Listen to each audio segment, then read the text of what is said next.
Hello dears, എല്ലാവർക്കും ഇഷ്ടം മാത്രം പുത്തൻ പ്രൊമോ വിശേഷങ്ങളിലേക്ക് സ്വാഗതം. അപ്പൊ നമ്മുടെ ഇന്നത്തെ പ്രൊമോയില് നമ്മുടെ ഇഷിത ആദിമോന്റെ അടുത്ത് തന്നെ ആട്ടോ. അപ്പൊ നമ്മൾ ആദിക്ക് വേണ്ട ഫുഡൊക്കെ കൊടുക്കുന്നു, വാരി കൊടുക്കുന്നു, ആദിനെ സ്നേഹിക്കുന്നു.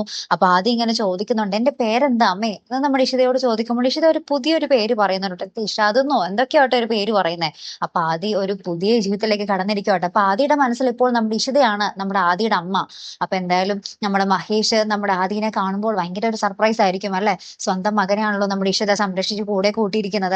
അപ്പുറത്തപ്പം നമ്മുടെ മഹേഷിന്റെ വീട്ടിൽ നമ്മുടെ മഹേഷിന്റെ അമ്മ ഭയങ്കര ഒച്ചപ്പാടും ബഹളാണ്, നമ്മുടെ ഇഷിതേനെ വേണ്ടാത്തതൊക്കെ പറയുക.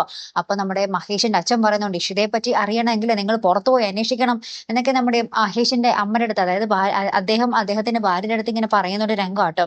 അതിനുശേഷം മഹേഷ് ഇങ്ങനെ മഹേഷിന്റെ അടുത്ത് തന്നെ ഇങ്ങനെ പറയുക, കൂട്ടുകാരനോടും കൂടി ഇങ്ങനെ പറയുന്നുണ്ട് കേട്ടോ, ഞാനും ഇഷിതയും തമ്മിൽ അകലുമല്ല, ഞങ്ങൾ മനസ്സുകൊണ്ട് അടുത്തുകൊണ്ടിരിക്കുവാണ് എന്നിങ്ങനെ പറയുന്ന ഒരു രംഗത്തിലാട്ടോ ആ ഒരു പ്രൊമോ അവസാനിക്കുന്നു. അപ്പൊ എന്തായാലും നമ്മുടെ മഹേഷിന് അറിയാം ഇഷിത നല്ലതേ ചെയ്യൂ, നല്ലതേ പ്രവർത്തിക്കൂ, നല്ലതിന് വേണ്ടി നിലനിൽക്കൂ എന്നുള്ളൊരു കാര്യം നമ്മുടെ മഹേഷിന് നല്ല ബോധ്യമുണ്ട്. അപ്പൊ നമ്മുടെ മഹേഷിന് അറിയാം എന്തൊക്കെയോ നല്ല കാര്യങ്ങളാണ് നമ്മുടെ ഇഷിത ചെയ്യുന്നത്, അതിനു വേണ്ടിയാണ് ഇത്രയും ടൈം സ്പെൻഡ് ചെയ്യുന്നതും എന്നൊക്കെ. അപ്പൊ എന്തായാലും നമുക്ക് കാത്തിരുന്ന് തന്നെ കാണാം. ഇനി നമ്മുടെ ആദ്യം നമ്മുടെ മഹേഷ് കാണുന്ന ഒരു മുഹൂർത്തമായിരിക്കും നമുക്ക് പ്രേക്ഷകർക്ക് ആവശ്യം അല്ലെ. അപ്പൊ എന്തായാലും നമുക്ക് കാത്തിരുന്ന് കാണാം. അപ്പൊ അടുത്തൊരു വീഡിയോ വരുന്നത് വരയ്ക്കും ഗുഡ് ബൈ.